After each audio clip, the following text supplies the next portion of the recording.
Hey, hey, hey. Welcome to Feral Cerium Friday.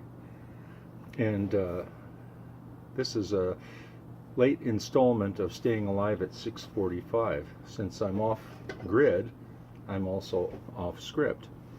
Anyway, something arrived today in the mail, and I was on pins and needles waiting for it to get here because it looked like such a beast.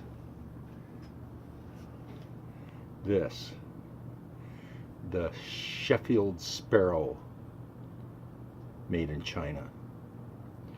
Well, it was only 22 bucks, so I thought, well, how can I resist? It's a camp hatchet, but it also has a hammerhead on the end, so you can use it for pounding stakes into the ground, tent stakes or other kinds of stakes, or even tenderizing. Tenderizing raccoon meat. But it has an absolutely vicious profile, and it also is a bearded axe. And so anything you strike with it is not going to hit this part here and cause it to fall apart. So what is it about this thing that makes it different?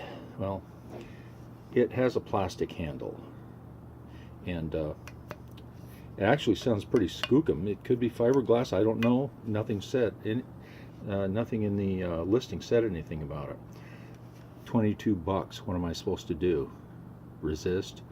Anyway, it doesn't have a hole here for a handle to go through. Instead, it has a tang, kind of like a knife. And there's 3 rivets in it.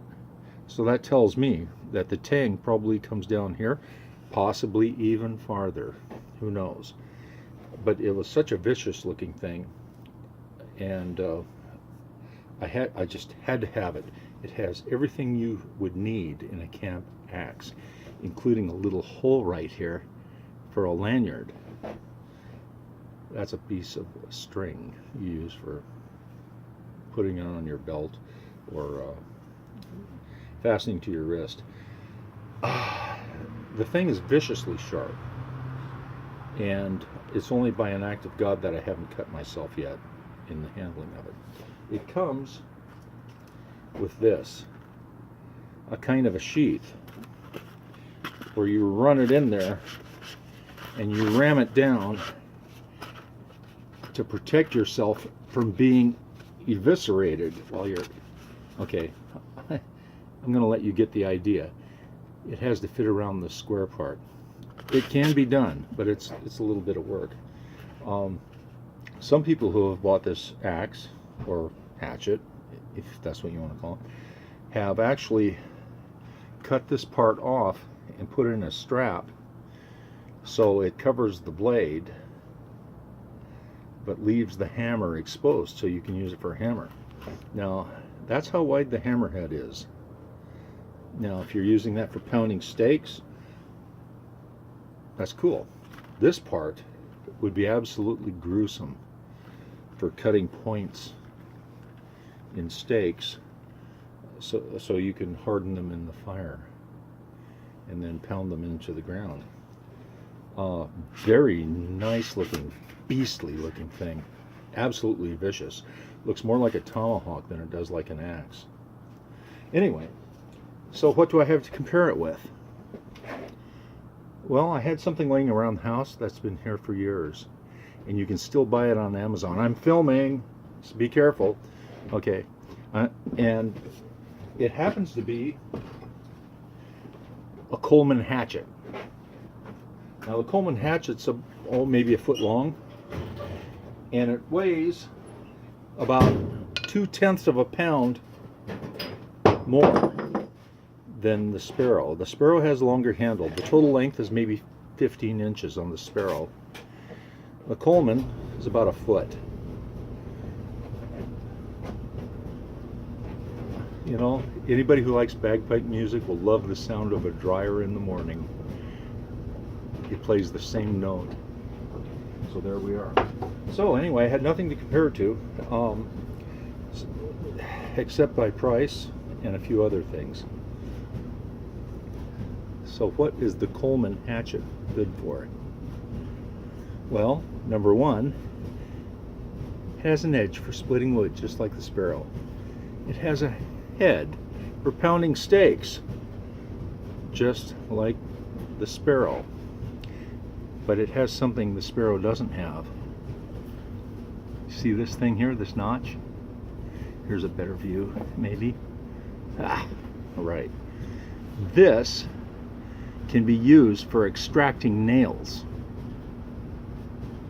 That's something the Sparrow doesn't have.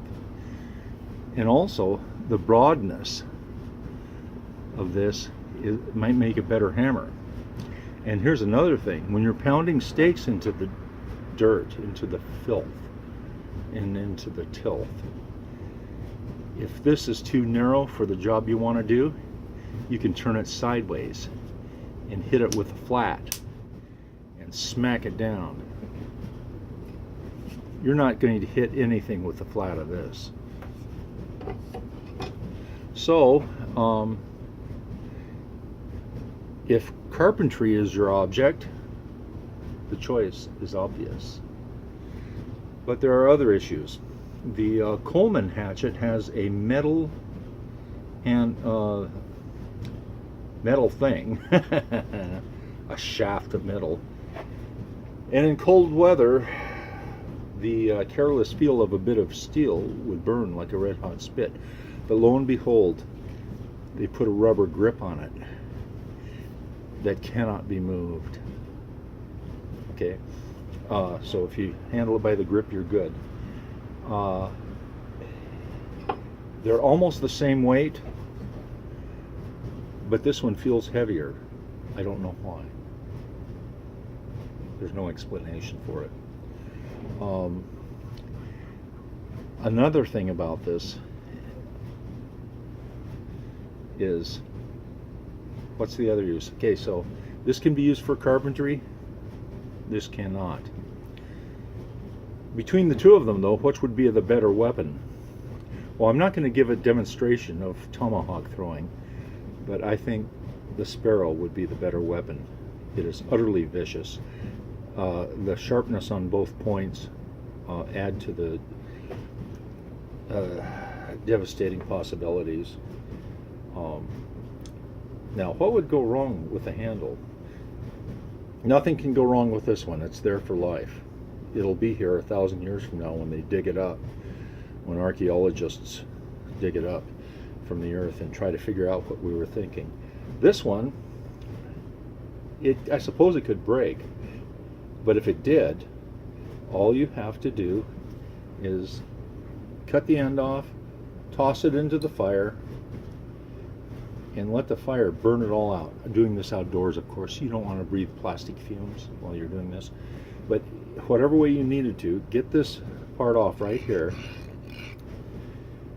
and cut a slot in a piece of locust or madrona or maple or whatever, hickory, and one that would fit the tang in, and then rivet it together just like this.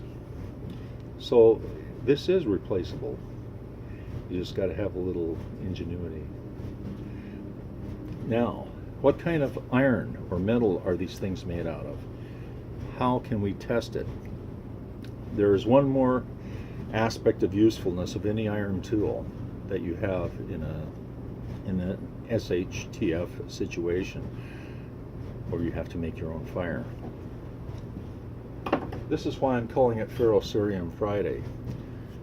And the Coleman hatchet for $10, the $10 hatchet on Amazon.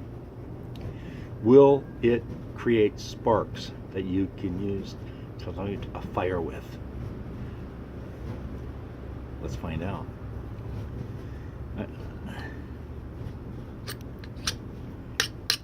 Ooh, man. Smoke and sulfur. I don't know if you were able to see that on the video, but I did. The flashes.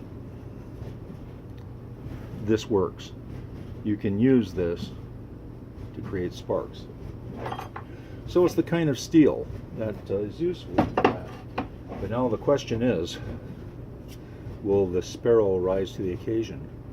I was under the understanding from the literature that it was stainless steel. I no longer believe that, because it too creates sparks. So that is one thing that cannot be taken away from the Sparrow, except for its price, which is double the Coleman Hatchet. So in the end, if I was creating bug out bags for all my progeny, and I wanted to make sure they had the axe or hatchet they needed to do basic wood crafting, hide scraping, carpentry, in case they found a box of nails somewhere, with the most versatility, the price, and all of those things indicate that the Coleman Camp Hatchet is king. Surprising, isn't it? But for the weaponry, what if you wanted to eviscerate something or someone?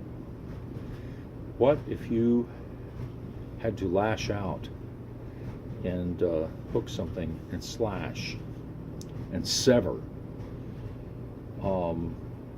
Which, between the two of those, which would you choose? Well, when it comes to weaponry, as a weapon, the Sheffield Sparrow wins hands down. Number one, it's ugly enough. It's enough to scare away your enemy before he formulates an opinion about you. It just looks vicious. Oh boy, its factory edge is pretty serious. I haven't drawn blood with it yet, but you have to be very careful. So if I was buying bug out bags for all my progeny and I was trying to outfit them with everything they needed, $10 a piece for this. Basic wood crafting, it'll get you into the next millennium.